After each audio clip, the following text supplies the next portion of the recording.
Students, कैसे हो आप सब लोग। आज का जो अपना क्लास रहेगी वो मेथड ऑफ डेप्रिसिएशन हम रीड कर रहे थे, तो लास्ट क्लास की एक्सटेंशन ही है ये, सेकंड पार्ट आप इसको बोल सकते हो। जो नेक्स्ट मेथड है डेप्रिसिएशन कैलकुलेट करने का वो है आपका एनओटी मेथड। एनओटी मेथड में क्या होता है, टाइम वैल्यू के साथ साथ क्या किया जाएगा, अपॉर्चुनिटी कॉस्ट ऑफ कैपिटल को भी कंसिडर किया जाता है। ठीक है, अब इसमें अपॉर्चुनिटी कॉस्ट को एलिमेंट इंक्लूड किया गया है। ये इस बेसिस पर है कि अगर आप किसी एसेट्स को परचेज करते हो तो परचेज करने की एवज में जो अमाउंट आपने पे किया है उस अमाउंट को अगर आप किसी और सिक्योरिटीज़ में इन्वेस्ट करते, इंटरेस्ट बेरिंग सिक्योरिटीज़ में, तो वहाँ से आपको इनकम मिलती, और इस इनकम या इंटरेस्ट के फैक्टर को कंसिडर करते हुए डेप्रिसिएशन चार्ज किया जाता है। क्या लिखता है इसमें, under this method the total amount of depreciation, मतलब डेप्रिसिएशन का अमाउंट कितना होगा, return of during the life of assets, मतलब कितना जो है एक लाइफ के अंदर, किसी एसेट्स की लाइफ के अंदर डेप्रिसिएशन चार्ज किया जाएगा। तो क्या लिखता है, equal the net cost of assets, मतलब किसके इक्विवेलेंट रहेगा, cost of assets plus interest calculated on reducing balance, जो इंटरेस्ट कैलकुलेट किया जाएगा रेजिडिंग बैलेंस पर, ये टोटल क्या रहेगा, डेप्रिशिएबल अमाउंट रहेगा। और इस डेप्रिशिएबल अमाउंट को हम क्या करते हैं, उसकी यूजफुल लाइफ में हम एक सिस्टमेटिक मैनर में प्रॉफिट एंड लॉस में ट्रांसफ़र कर देंगे। अब ये इंटरेस्ट किस तरह कैलकुलेट किया जाता है, ये जो इंटरेस्ट रहता है, ये मान लो आपने 15 लाख की कोई एसेट्स परचेज की है, अगर आप उस 15 लाख को कहीं इंटरेस्ट बेरिंग सिक्योरिटीज़ में इन्वेस्ट करते तो उस पर जो इंटरेस्ट मिल रहा है इस इंटरेस्ट को इंक्लूड किया जाएगा। और ये रेड्यूसिंग बैलेंस मेथड कैसे, कि जिस तरह मान लो पहले साल आपने डेप्रिसिएशन चार्ज कर लिया 2 लाख रुपए, तो नेक्स्ट ईयर के लिए कितना रहेगा, 13 लाख। अब इस बार जो इंटरेस्ट है वो कैलकुलेट किया जाएगा 13 लाख पर, फर्स्ट ईयर में कैलकुलेट किया गया था 15 लाख पर, तो इस वजह से इसको रेड्यूसिंग बैलेंस मेथड या रेड्यूसिंग बैलेंस पर कैलकुलेट किया जाता है। अब इसमें क्या होगा कि जो डेप्रिसिएशन है वो एक एन्युटी टेबल के थ्रू आप कैलकुलेट कर सकते हो, ठीक है, और फिर आप उसको चार्ज करते हो। देखिए क्या लिखता है, under this system the annual amount of depreciation, यहाँ पर पहले हमने पूरा टोटल अमाउंट पढ़ा था डेप्रिसिएशन का, कि टोटल अमाउंट कितना रहेगा, कितना था, कॉस्ट ऑफ एन एसेट्स और प्लस में interest on reducing balance over it's useful life. तो जो टोटल ये था टोटल डेप्रिसिएशन। अब जो एनुअल डेप्रिसिएशन है वो कितना रहेगा, वो कैलकुलेट किया जाता है एन्युटी टेबल के बेसिस पर, ठीक है। तो ध्यान रखना, ये जो मेथड है वो अपॉर्चुनिटी कॉस्ट और प्लस में टाइम वैल्यू ऑफ एसेट्स को इंक्लूड करके फिर इम्पोज किया जाता है। उसके बाद है रिवैल्यूएशन मेथड, 7th मेथड है अपना, वो है रिवैल्यूएशन मेथड। अब इस रिवैल्यूएशन मेथड में क्या किया जाता है, जो भी आपकी एसेट्स है उसको उनकी मार्केट वैल्यू के अकॉर्डिंग कंसीडर करके हम डेप्रिसिएशन चार्ज करते हैं, ठीक है। तो देखिए क्या लिखता है रिवैल्यूएशन मेथड में। नेक्स्ट जो मेथड है वो है रिवैल्यूएशन मेथड। इसमें क्या किया जाता है, किसी भी एसेट्स को कैलकुलेट किया जाएगा उसकी जो करंट मार्केट वैल्यू है उसके ऊपर। और डेप्रिसिएशन कैसे कैलकुलेट किया जाएगा, किसी एसेट्स की जो रिटर्न डाउन वैल्यू है उसमें से माइनस कर दी जाएगी करंट मार्केट प्राइस, जो डिफरेंस आएगा वो हम डेप्रिसिएशन चार्ज कर लेते हैं, ठीक है। और जब एसेट्स को इसी तरह डेप्रिशिएट किया जाता है तो उसको रिवैल्यूएशन मेथड बोल दिया जाएगा। देखिए क्या लिखता है, this method is applied for writing of a assets to its current market value, जो इसकी करंट मार्केट वैल्यू है उस तक लेकर आने के लिए। क्या लिखता है, to a certain real profit for an accounting period it is necessary to value the assets each year at the end of period and any decrease in value as compared with book value should be charged against profit as depreciation। Simple वही कि जो भी value होती है उसको compare किया जाएगा current market price के साथ, और जो डिफरेंस आता है वो क्या है, डेप्रिसिएशन, ठीक है। तो क्या लिखता है, जो प्रीवियस मेथड हमने रीड किए हैं उन मेथड में क्या होता है कि जो आपने एस्टिमेट लगाया हुआ है तो एग्जैक्ट वैल्यू वहाँ पर पता नहीं लगती, लेकिन आप रिवैल्यूएशन मेथड में एग्जैक्ट वैल्यू आप पता लगा सकते हो कि डेप्रिसिएशन कितना होगा, और ये मोर प्रैक्टिकल है।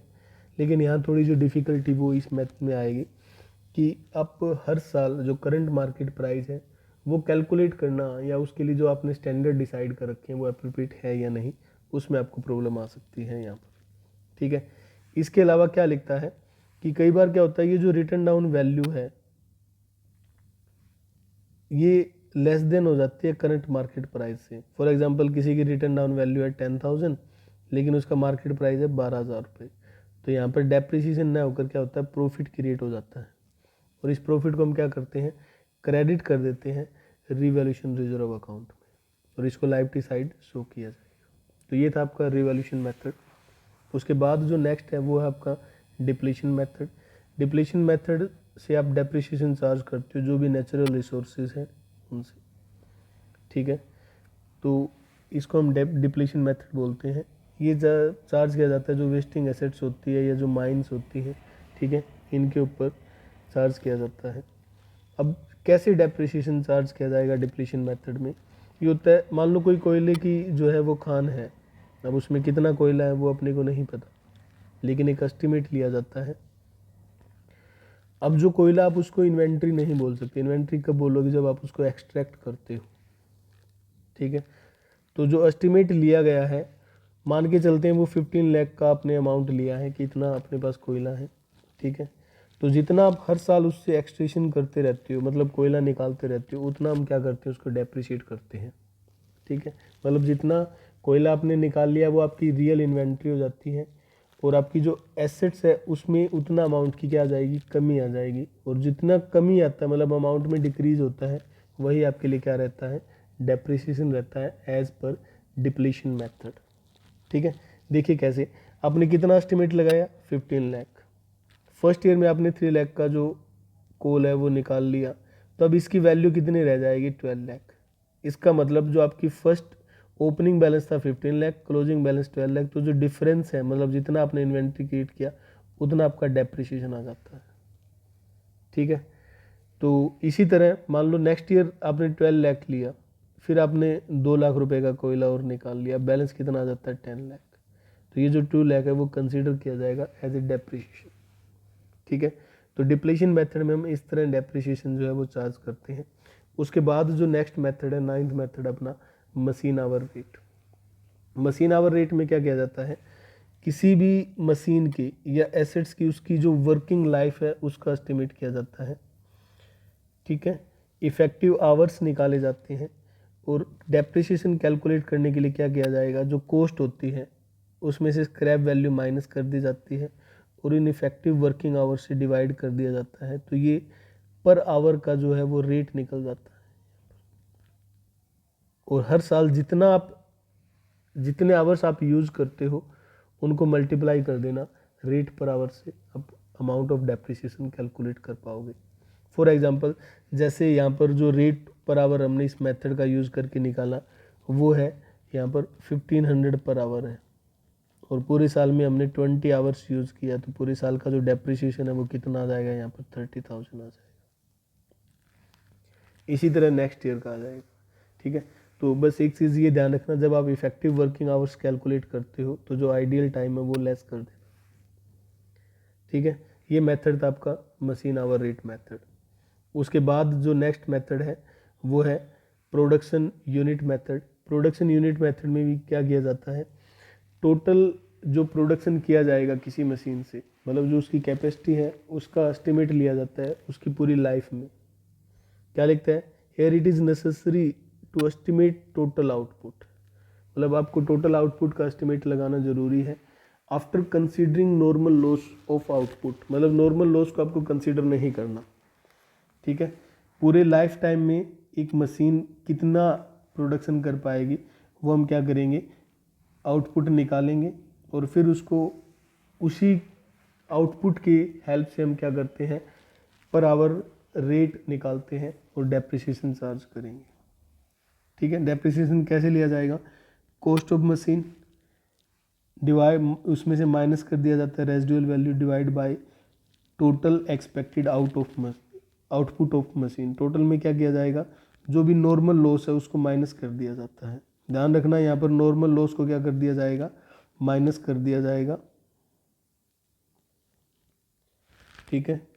जैसे यहाँ पर ये जो कॉस्ट है वो है 12 लाख, इसमें से 13 लाख इसकी आउटपुट थी, ये कॉस्ट थी, और 1 लाख की रेजिडुअल वैल्यू है, तो 13 लाख टोटल डेप्रिशिएबल अमाउंट आ जाता है।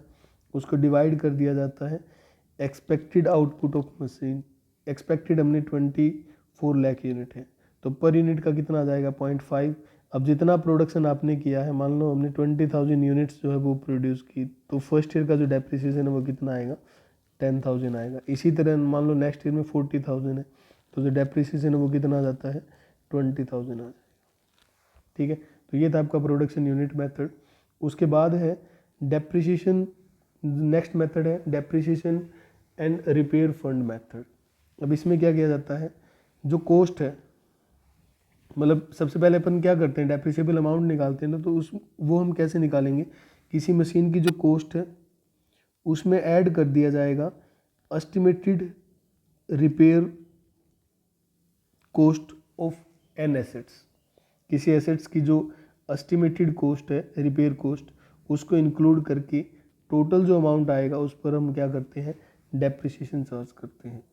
ठीक है, क्या लिखता है इस मेथड में, under this method total maintenance cost are estimated, मतलब टोटल जो मेंटेनेंस कॉस्ट है उसको एस्टिमेशन लगाया जाएगा पूरी लाइफ के लिए, मतलब एक एसेट्स की पूरी लाइफ में कितनी एस्टिमेटेड कॉस्ट रहेगी, ठीक है, वो कैलकुलेट की जाती है, और इसको ऐड कर दिया जाएगा इसकी जो कैपिटल कॉस्ट थी, और उसमें से जो रेजिडुअल वैल्यू वो माइनस कर देना। अब ये जो फिगर आ रही है इसको कंपोजिट फिगर बोलते हैं, और इसको डिवाइड कर दिया जाता है जो भी इसकी लाइफ है, ठीक है, divide by number of year, मतलब यूजफुल लाइफ जो है उससे डिवाइड किया जाएगा। जो बैलेंस आता है, मतलब जो रिजल्ट आता है वो क्या रहेगा, डेप्रिसिएशन रहेगा आपका पर ईयर, और इस डेप्रिसिएशन को ट्रांसफ़र कर दिया जाता है प्रॉफिट एंड लॉस अकाउंट में, और क्रेडिट किया जाएगा depreciation and repair fund account में। ठीक है, और उसके बाद क्या किया, जब एक्चुअल रिपेयर की जाती है ना, तो इस अकाउंट में जो अमाउंट क्रेडिट किया गया था एक्चुअल रिपेयर से हम क्या कर देंगे, उसको डेबिट कर देंगे। क्या लिखता है, the repair and renewal incurred are debit to this fund, this fund means depreciation and repair fund, किसकी बजाय प्रॉफिट एंड लॉस अकाउंट की बजाय। ठीक है, क्या लिखता है, practically it is best method for equalising the burden of profit on profit and loss account in respect of depreciation and repairs. सबसे बेस्ट मेथड है कि अब मतलब प्रॉफिट एंड लॉस अकाउंट पर इक्वल बर्डन ट्रांसफ़र किया जाता है, चाहे वो अर्लियर ईयर हो या लेटर ईयर्स हो किसी भी एसेट्स के। ठीक है, तो ये टोटल आपके 11 मेथड थे, आप इनको रिकैप कर लेना। उसके बाद है अगर थोड़ा बहुत चेंज होता है, जिस तरह रिवीजन कर दिया एस्टिमेटेड यूजफुल लाइफ में। रिवीजन कैसे, जैसे हमने इनिशियल 10 ईयर का कंसीडर किया था, किसी भी एसेट्स की जो लाइफ है वो कितनी है 10 ईयर है। अब उसमें दो पॉसिबिलिटी हो सकती है, या तो उसका जो इफेक्टिव लाइफ है वो कम हो सकता है, ठीक है, जैसे 8 ईयर हो जाता है, या फिर 12 ईयर हो जाता है, या 15 ईयर। ठीक है, तब हम उस पर डेप्रिसिएशन कैसे चार्ज करेंगे। तो क्या लिखता है कि जो डेप्रिसिएशन है, ठीक है, वो रिव्यू किया जाएगा। ठीक है, उसको जो रिवीजन अमाउंट आया है, लाइफ आई है, उसके अकॉर्डिंग हम क्या करते हैं कंसीडर करते हैं। फॉर एग्जांपल इनिशियल ईयर में हमने सोचा था कि 10 ईयर की रहेगी यूजफुल लाइफ, अब अपने को 10 ईयर के अकॉर्डिंग डेप्रिसिएशन लगाते 5 ईयर और हो जाते हैं कंप्लीट। अब 5 ईयर के बाद जो एसेट्स है उसकी यूजफुल लाइफ में रिवीजन मतलब चेंज आया है, वो हो सकता है 8 ईयर हो जाए, हो सकता है 12 ईयर हो जाए। तो हम क्या करेंगे, अब बाई चांस अगर 8 ईयर हो जाता है तो जो बैलेंस अमाउंट है ना डेप्रिशिएबल अमाउंट, उसको नेक्स्ट 3 ईयर में हम क्या करते हैं डेप्रिशिएट करते हैं। अगर उसका जो यूजफुल लाइफ है वो 12 ईयर हो जाती है तो हम क्या करेंगे, जो बैलेंस डेप्रिशिएबल अमाउंट है उसको अपन क्या करते हैं 7 ईयर से डिवाइड करते हैं और पर ईयर का डेप्रिसिएशन चार्ज करते हैं। ठीक है, इसी तरह डेप्रिसिएशन कोई आपने एडिशन किया है या एक्सटेंशन किया है एसेट्स का, तो उस पर कैसे डेप्रिसिएशन चार्ज करते हो, तो वही जो आपका रिमेनिंग लाइफ होती है उसके अकॉर्डिंग हम क्या करते हैं डेप्रिसिएशन चार्ज करते हैं। ठीक है, जैसे कोई एसेट्स थी 15 लाख की, अब उस पर 3 ईयर डेप्रिसिएशन लगाकर अब उसकी जो रिटर्न डाउन वैल्यू है वो हो सकता है 10 लाख है। ठीक है, आफ्टर 3 ईयर हमने उसमें एक मेजर इम्प्रूवमेंट करवाया है। ठीक है, देखो उसकी जो इनिशियल यूजफुल लाइफ थी वो थी 10 ईयर, कॉस्ट थी 15। अब आफ्टर 3 ईयर उसकी यूजफुल लाइफ रह जाती है 7 ईयर्स, ठीक है, और रिटर्न डाउन वैल्यू रह जाती है 10 लाख। अब हमने क्या किया, यहाँ पर इस स्टेज पर आकर उसमें एडिशन करवाया है 5 लाख का, तो अब कॉस्ट कितनी है 15 लाख। अब अगेन 15 लाख को अपन क्या करेंगे 7 ईयर से डिवाइड करके जो डेप्रिसिएशन है वो निकाला जाएगा, मतलब जो उसकी रिमेनिंग यूजफुल लाइफ है उस लाइफ में हम क्या करते हैं इस एडिशन अमाउंट को डेप्रिशिएट करेंगे, ठीक है। तो ये थे आपका डेप्रिसिएशन के रिगार्डिंग मेथड हमने रीड कर लिए। अब इसकी जो नेक्स्ट क्लास आएगी वो कैसे आप डेप्रिसिएशन को रिकॉर्ड करते हो इन बुक्स ऑफ अकाउंट, क्या क्या मेथड है उनको हम स्टडी करेंगे। थैंक यू, ठीक है। अब अपने जो वर्किंग है वो कंसीडर ख्याल रखिए। Thank you very much.